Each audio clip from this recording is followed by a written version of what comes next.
দর্শক, এই মুহূর্তে আমি আছি কুষ্টিয়া মেডিকেল কলেজ ভবনের ভিতরের সামনে। এখানে মেডিকেল কলেজ শিক্ষার্থীরা আন্দোলন বিক্ষোভ করছেন। তারা নতুন মেডিকেল চালুতে এবং ইন্টার্নের চিকিৎসা সেবার বিষয় নিয়ে তারা মানববন্ধন এবং বিক্ষোভ সমাবেশ করছেন এবং কুষ্টিয়ার রাজবাড়ী মহাসড়কে অবরোধ কর্মসূচি পালন করতেছেন। প্রায় 1 ঘন্টা অতিবাহিত হয়ে গেছে। এই সংক্রান্তে আমি একজন ছাত্রের সাথে কথা বলবো, আসলে তাদের মানববন্ধনটা কি এবং তাদের দাবিটার বিষয়টা।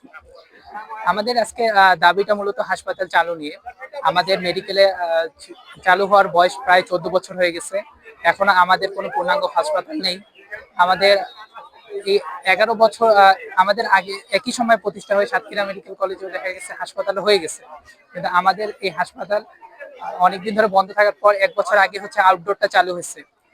সেখানে শুধুমাত্র হচ্ছে রোগী এখন দেখা হয়, কিন্তু আমাদের যে অপারেশন থিয়েটার, তারপরে রোগী ভর্তি থাকা, একজন মেডিকেল স্টুডেন্ট এসে কিন্তু ওই যে রোগীর উপর বিভিন্ন পরীক্ষা করে আসলে শিখতে পারে।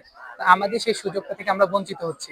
দেখা যাচ্ছে আমাদের সদর হাসপাতালে নিয়ে যাচ্ছে, যেখানে পর্যাপ্ত আমাদের দাঁড়ানোরও জায়গা নেই এবং খুব বাজে অবস্থা পরিবেশ। আমাদের এই হাসপাতালটা মূলত আমাদের প্র্যাকটিসের জন্য বানানো।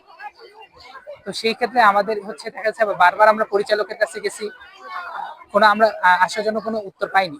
তারা আমাদের বারবার ডেট দিচ্ছে যে চালু হবে 1 মাস পর, 2 মাস পর, এভাবে করে করে আমাদের আরো 6 মাসের মতো হয়ে গেছে, এখনো কোনো আসার মানে যন্ত্রপাতি আছে, সবই আছে। এখন তার আগে বলা হয়েছিল যে অনুমোদন নেই। তো যখন আমাদের এটা অনুমোদন আসলো, এখন আবার এরা ডেট দিল যে এই মাসে ফেব্রুয়ারিতে আমাদের 1 তারিখের মধ্যে বলেছিল যে 2টা ডিপার্টমেন্ট চালু হবে। তা আমরা এখন আজকে ফেব্রুয়ারি 10 তারিখ যখন যাই, তখন তারা বলতেছে যে এখনো অনেক কাজ বাকি আছে, আমাদের হচ্ছে প্রশাসনিক জটিলতা, আমাদের যন্ত্রপাতি নাই, তো আমাদের আরো সময় লাগবে। তো এভাবে তারা আমাদের ঘোরাচ্ছে, কোনো আসার জন্য কোনো রেজাল্ট দিতে পারতেছে না। এই জন্য আমরা রাস্তায় নেমেছি, যাতে আমাদের হচ্ছে ডিসি মহোদয় আসেন এবং এসে তার সামনে হচ্ছে একটা লিখিত দেন যে আমাদের আসলে কবে এটা আমরা পাবো। এই জন্য মূলত এখানে দাঁড়ানো। কতক্ষণ এই আন্দোলন যতক্ষণে আমাদের ডিসি মহোদয় আসতেছেন এবং এসে আমাদের একটা আশাজনক একটা মানে লিখিত না দিচ্ছেন, তখন আমরা এখানে অবস্থান করবো। ধন্যবাদ। এই সংক্রান্তে আমি এক মেডিকেলে একজন শিক্ষার্থীর সাথে কথা বললাম। আসলে তিনি জানান যে এই মেডিকেলে তারা অনেক দিন ধরে এই মেডিকেলটা চালু হয়েছে, কিন্তু এখন পর্যন্ত তার সেই মেডিকেলের কোনো কার্যক্রম শুরু হয়নি। সেক্ষেত্রে তারা হাতে কলমে কোনো কিছু শিখতে পারছে না। সেই ক্ষোভে তারা এই মানববন্ধন এবং বিক্ষোভ কর্মসূচি অনুষ্ঠিত করছে।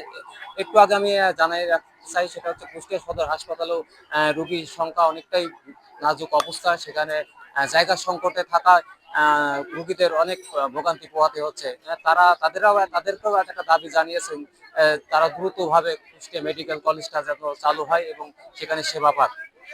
আর শিক্ষার্থীরা আরো একটু জানাতে চাই, শিক্ষার্থীরা বলছেন যতক্ষণ পর্যন্ত জেলা প্রশাসক এখানে না আসা পর্যন্ত, তাদের সান্ত্বনা দেওয়া পর্যন্ত তারা